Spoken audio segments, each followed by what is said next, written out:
We've rebranded. Jag in Detroit Podcast is now Jag Podcast Productions. And with the new gear, I headed to Dallas and this year's podcast movement. Time for my annual recap.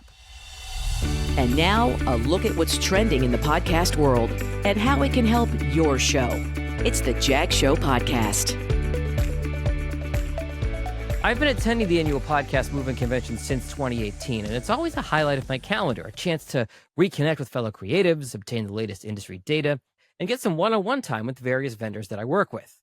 Now, in recent years, the scuttlebutt amongst us independent creators has been that the convention is shifting more toward bigger corporations as the podcast industry grows. And while I understand where that frustration comes from, it's a bit like saying your favorite independent band sold out because they got a record deal. At the start of this year's convention in Dallas, Podcast Movement announced a merger acquisition of Sounds Profitable, a terrific podcast industry trade publication. They also announced that the 2026 Podcast Movement will be going in a different direction. Instead of a stifling hot summer convention at a Gaylord hotel, which has become the norm, the event would be moving to New York City in September in front of ad execs at that crucial time of year. Now, from 30,000 feet, that move makes sense. As podcasting continues to be the fastest growing entertainment medium, it really should be capturing a deservedly large piece of the advertising pie. This is a good move for the industry.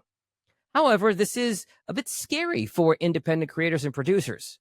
Fortunately, I was able to have a conversation with two big players in this move, Tom Webster of Sounds Profitable and James Cridland of Industry Bible Pod News. I approached them after one of the keynotes and had a very frank but friendly chat with them. I told them that I understood the move to New York, but I asked them if there's still a place for folks like me and you at this event. And Tom, to his credit, admitted that they won't be able to accommodate everyone. After all, a week in New York will be cost prohibitive for many. However, they will be making a conscious effort to have a track and content for independents. So while I'm going to see how the next year plays out, my early plan, at least, is to head to the Big Apple next fall. But I am also considering Podfest, the annual January event in Orlando, geared more toward creatives. Okay, one of my favorite tips from Podcast Movement was from producer-engineer Jay Yao. As a podcast producer, I often engineer and co-host shows for my clients. Guests are often reluctant to wear headphones. We've all been there, especially on video. They're more concerned about the visual. But good video will always be overshadowed by poor audio. If you aren't wearing headphones, you may miss a problem with your audio, such as the software picking up a computer or a webcam mic instead of your actual microphone. And if you're recording remotely with a platform like Squadcast, Script, Riverside, a lack of headphones will require you to use echo cancellation.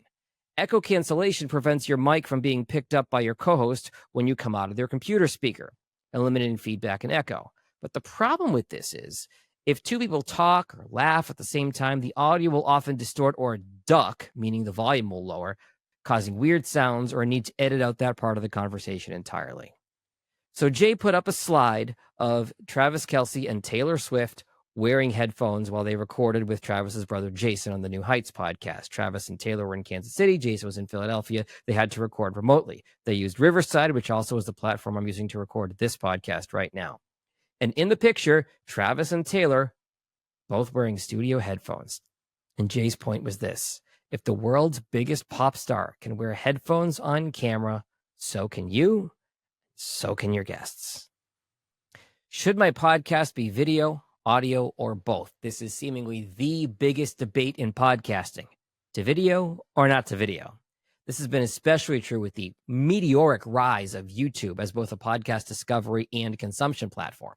But I go back to my favorite analogy from my colleague and friend Johnny Podcasts. Look him up. Audio is your shoes.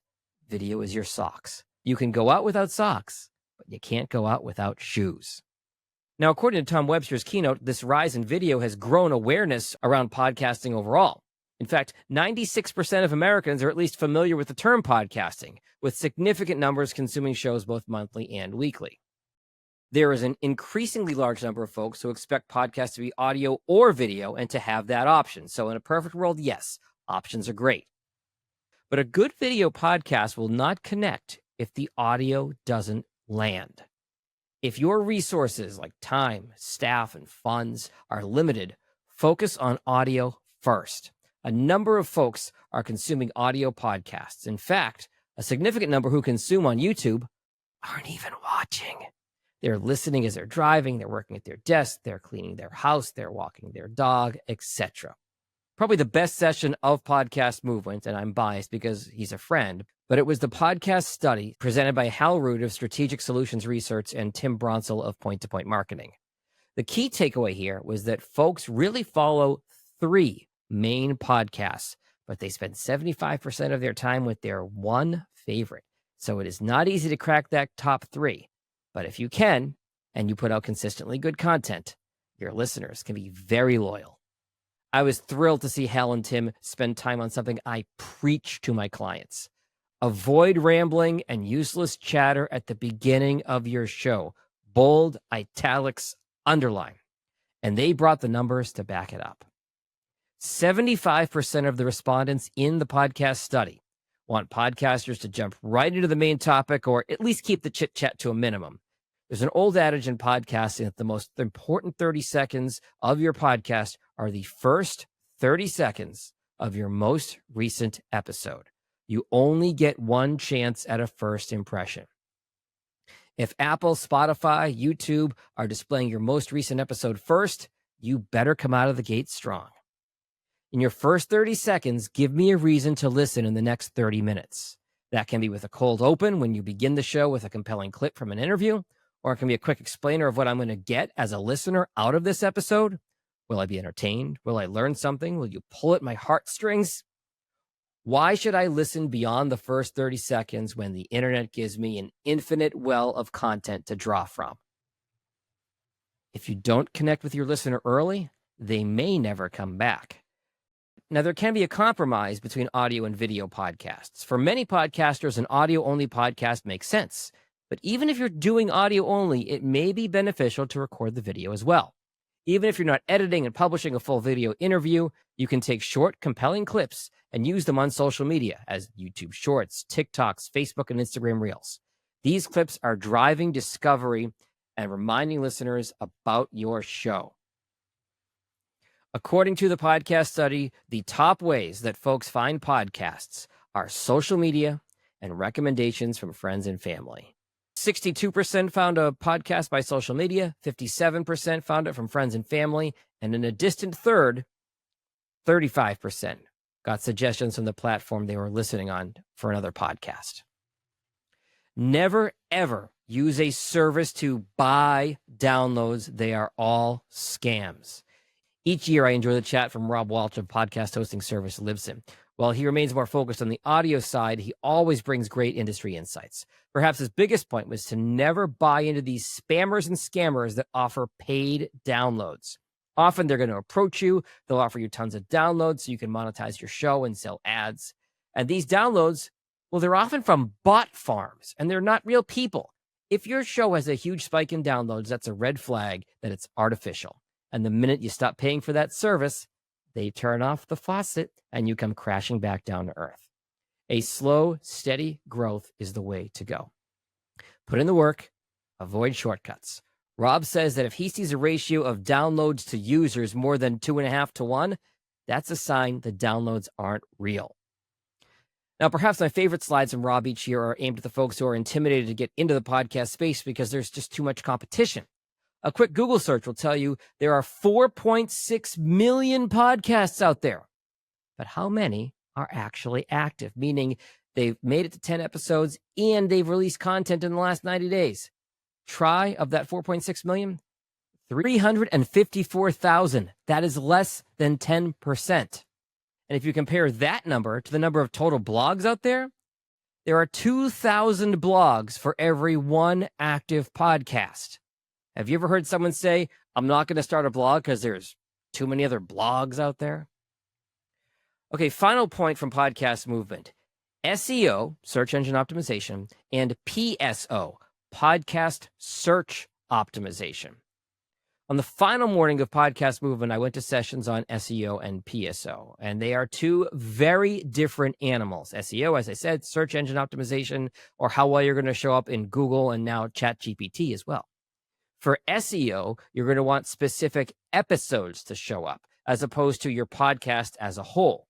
With a nod to my background in radio, think of your podcast as your album and your best episodes as your radio singles. These are the ones you want to highlight, the gateway drug to your show, if you will.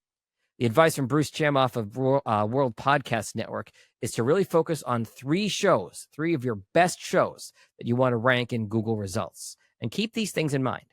Google will display the first 55 characters, usually about 7 words. Make them count in your episode titles. Only use this real estate for a guest name if they're big enough to be searchable. Taylor Swift? Yes. John Gay? No. Now, I'm not sure I 100% agree with not using your guest names in the title, but it is something to consider.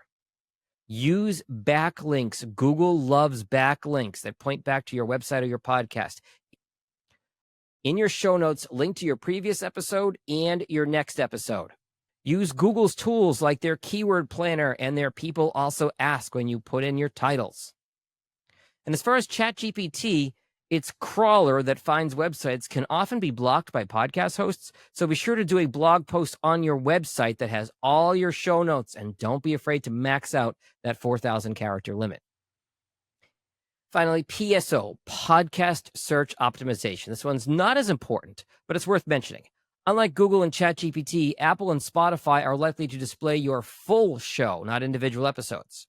Rob Walsh says that Apple's priorities for search results are show title, show author, and the number of followers, what we used to call subscribers, all time. And according to Courtney Elmer of PodLaunch, who did the PSO session, Spotify is going to prioritize shows that have published content in the last 15 days. That's why consistency is key.